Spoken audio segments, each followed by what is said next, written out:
Greetings, dear ones. I'm Kryon of Magnetic Service. This is the last channel of the year, 2019.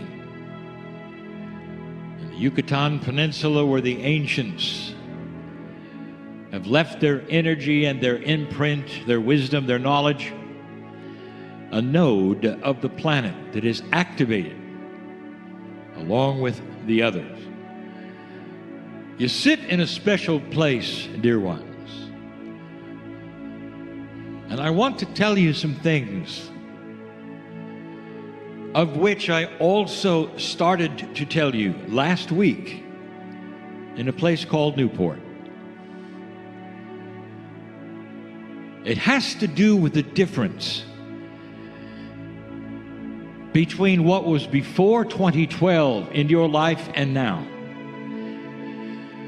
There are so many who will say, well, dear Kryon, you give such a picture of change. You give such hope.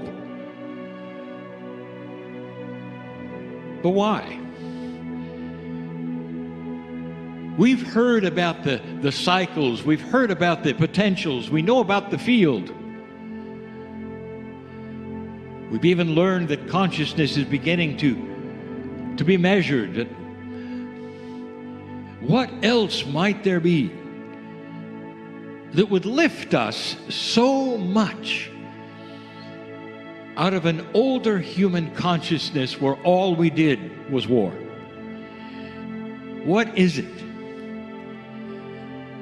I've given you the information on the activation of the nodes and the nulls, of the push and the pull, of how the grids of the planet, both invisible and visible, are being changed, including that which is magnetic. But there's more. Last week, I reminded you of some interesting things to think about. And I told you that inventions were given to this planet seemingly all at once. And if you review some of the most profound inventions of your time right now, you will see that it didn't necessarily come from one place or one group. The world seems to discover things when it's time. And that's what I want to talk about. I've said something to you many times, and I'm going to say it again because it is the key to what's going to happen next that's different. What is it that could happen universally on this planet that would make a dramatic change? Discovery is the answer. Discovery of things you have no idea exist here.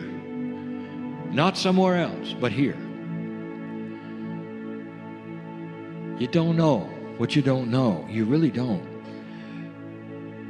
In order to give this to you yet again, I use the example I gave last week. If 25 years ago I had told you that there would be no more film, what would you think? Photographers would gasp, and they would say, what do you mean no more film? That's our living. What are we going to do without film? And so the best minds would put that together and say, if that's a real prophecy, what medium would replace it? Do you understand that no medium has replaced it? A new paradigm has replaced it. A paradigm you couldn't think about. And so back then, you can even see the way you would think now. When I tell you things right now that I said last week, and I said, get ready for the end of batteries. All of them. And there are so many who would say, well, what's going to replace them? And the answer is nothing. Because they're not going to be needed. Because of what is coming, you don't know. You can't imagine what you don't know. And so the plea is this, again, I'll say, is this: don't judge what's going to happen to your future based upon the events of the past. Because there are things coming that will shape the way you think, that will expand humanity in ways you didn't expect. Things that may actually heal entire continents of disease. What would happen if the diseases of the planet stopped? Look at how many millions are controlled by others simply because they're sick. What would happen to societies and cultures if suddenly they were cured? We brought up an axiom, and I'll say it again, that is laughable to science. And here it is. When a human being starts to vibrate differently at a cellular level, disease cannot enter your body. And the reason, because disease has its vibration. It's alive. Some even have a consciousness of sorts. Imagine vibrating at a higher level of consciousness so that a lower level of disease will never enter your body again. That is thinking out of the box. If I said there'll come a day when there'll be no this or no that, which is prevalent today, and you'd say, what is the cure? And I told you there won't be one. It's going to be you moving past a point that you didn't even know existed, a point of consciousness that will start to develop. There are inventions coming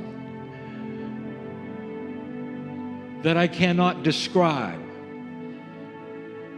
because you wouldn't understand. Let's say you go back in time and you want to tell a Maya all about the internet. That's going to be a tough one. You see, there's 2 or 3 or 4 inventions that you're going to have to discuss before the internet. One of them is electricity. You get past that one, you start to talk about transmission through the air. You get past that one, you have to start talking about computational digital power. You get past that one, you have to then talk about communication between those machines, and eventually you'll get to the internet. Do you see what I'm saying? 2 or 3 things must happen before a big one will happen. If it is true that you are given inventions because of that which you create with free choice of light and dark, light is starting to win. Darkness is starting to be uncovered. That alone should tell you that human nature itself is changing. When you see things that have existed in corruption or inappropriateness for hundreds of years, and suddenly they change, you must ask yourself, what is it that I'm seeing now that wasn't there for hundreds of years? Logically, it's there. Things are starting to be revealed that never were before, or things that always were there and covered up. Now you're saying, no, that cannot continue to be covered up because it's inappropriate. It's outside of love and compassion. It's not right.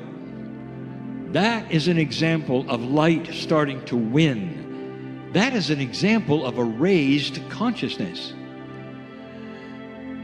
But that is going to happen all by itself, dear ones, because of the cycles you're in. I'm talking about something else I've talked about before, an invention. Won't be an invention as much as a discovery. The two together will give you something you don't expect. It will rewrite everything you felt you knew about yourselves, about the planet. One invention is coming. It must be preceded by two others, but it's coming.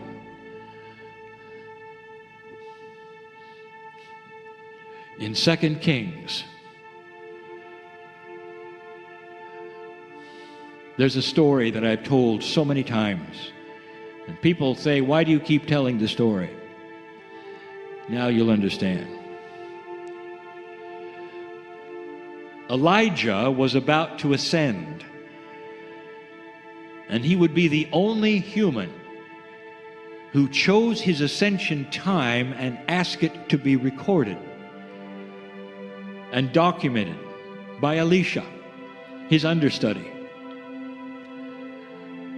And he told Elisha, I'm going to go into the field and I want you to write as fast as you can. Don't be distracted by what you see,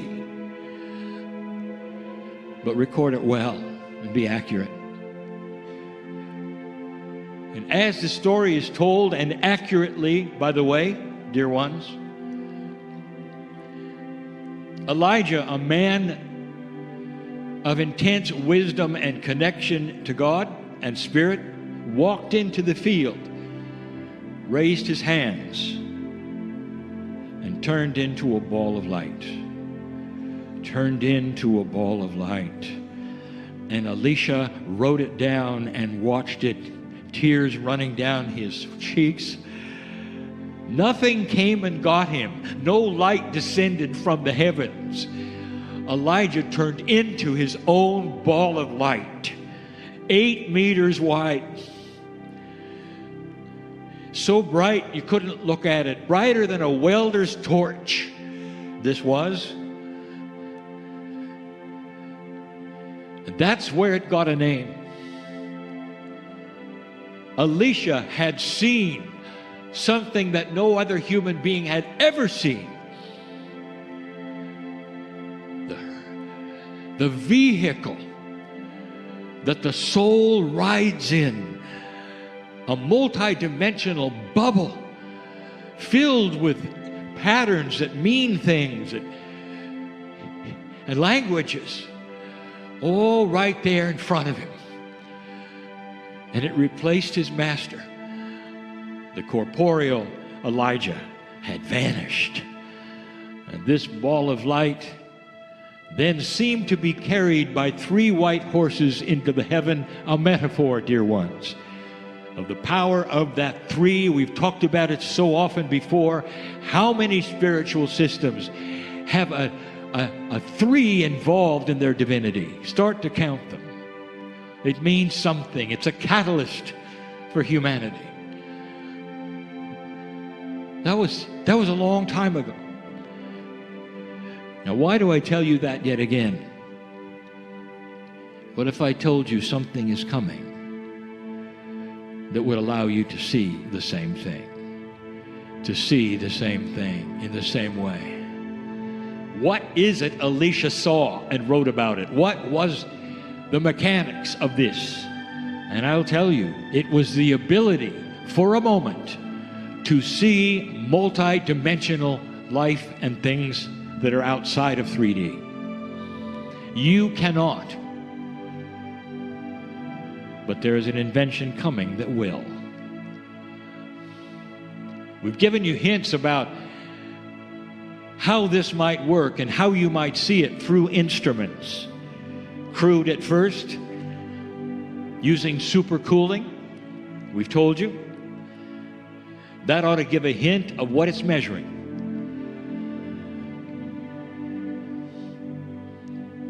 But what you're going to see will change humanity forever. You will see the Merkabah around every single human being. You will see patterns of health. You'll be able to look at a human and start to figure out what's going on inside their consciousness, their body. It's a map. It's a map of the consciousness of who you are.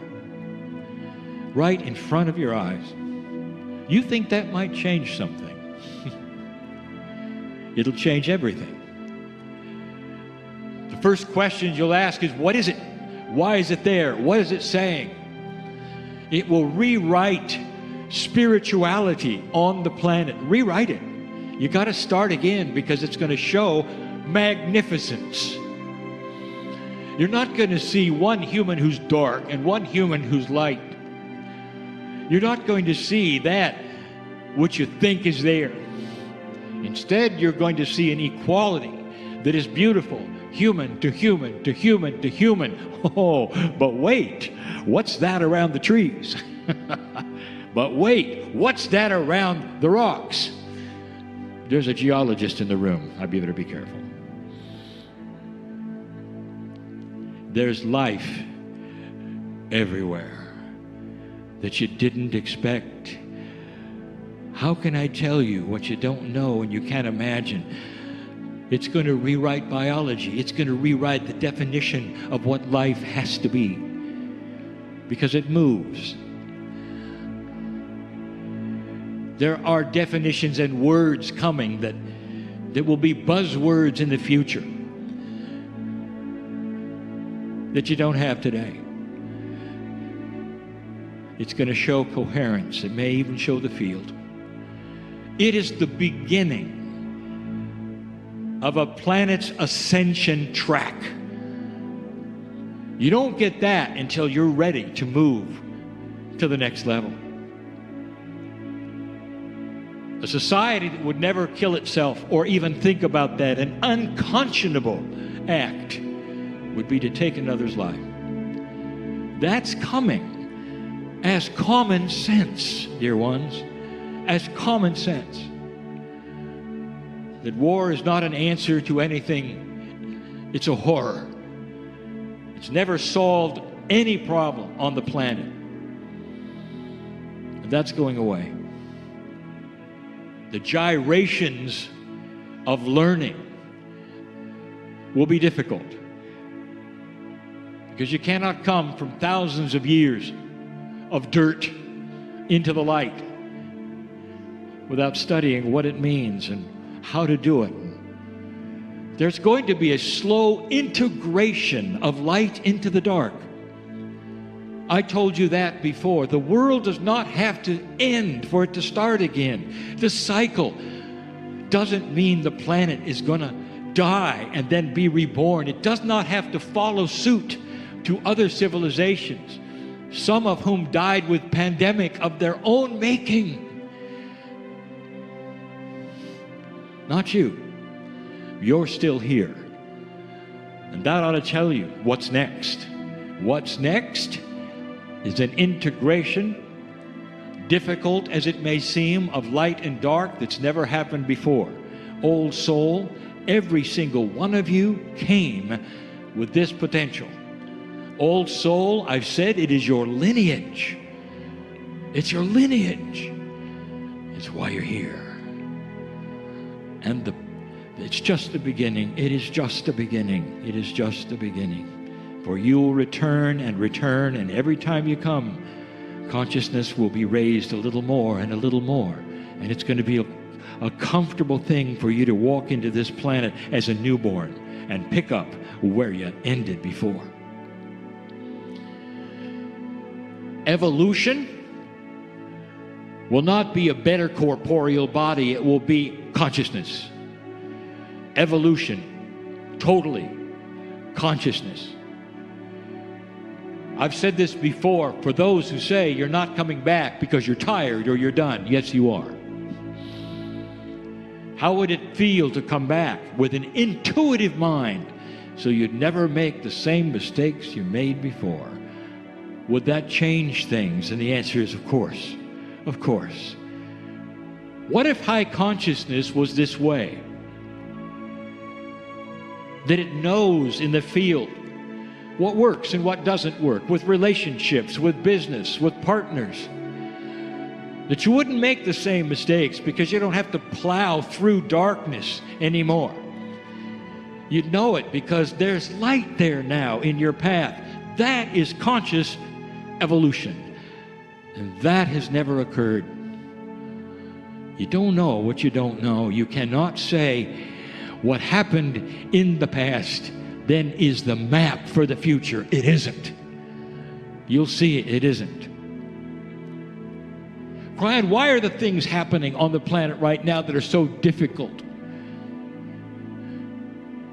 All that we look at, it just seems to be breaking. Can you raise your hands and say, I celebrate the breakage? Because this is the exposure of things that have always been there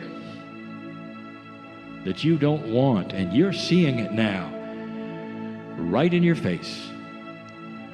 Some have come as wild cards to stir things up so you can integrate the light in the things that you don't like. And that is the task at hand. The integration of old and new, the clashes that will occur even in science, who believes that they know what they know, so don't confuse them with anything new. It's there to solve, and it will be solved. I close.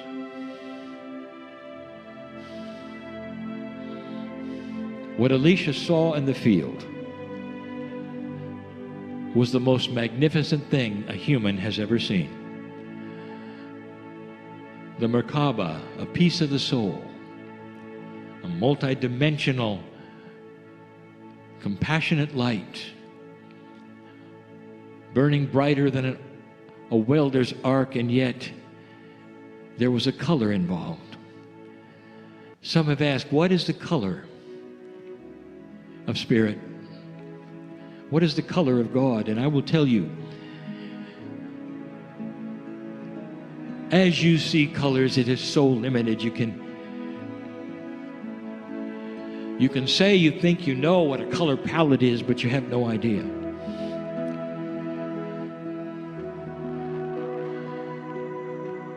If you were on the other side of the veil right now, you could hear light. After all, it's simply a vibration. The entities which are responsible for the divinity of the planet here, the guides, if you want to call them that, I've told you, they sing your name in light. But what is the color that you might perceive as a human being with your eyes beyond that brightest light of light? I'll tell you the color that Elisha saw. A beautiful, beautiful, gorgeous, deep purple that has been then associated with divinity from then on in the robes of so many. That's what he saw. And that is a hint to the spectrum that will reveal itself as well as you start to pursue the invention of seeing a quantum field. It's coming. It will rival the invention of the wheel in how it will change humanity forever. That's what is in the field at the moment. How far into the future does the field extend? You don't know anything about the field. You didn't say it right. The field represents all that is and was and will be potentially and past on the planet. The field is a multidimensional coherence that you tap into. It is not linear. And that's why I can say that 1,000 years out, you're not going to recognize yourself. And it's good news. Know these things are possible and potentially yours. Work this puzzle personally with help from everything around you which is alive and living that you don't think is. And that's why I say you're never alone and never will be. You can't be. It's impossible. That's the message of Kryon, always will be. Oh, there'll be more. when it's time. Go from this place enlightened, confused, if you wish, with free choice, but knowing, absolutely, things are not going to be the same as they were. And so it is.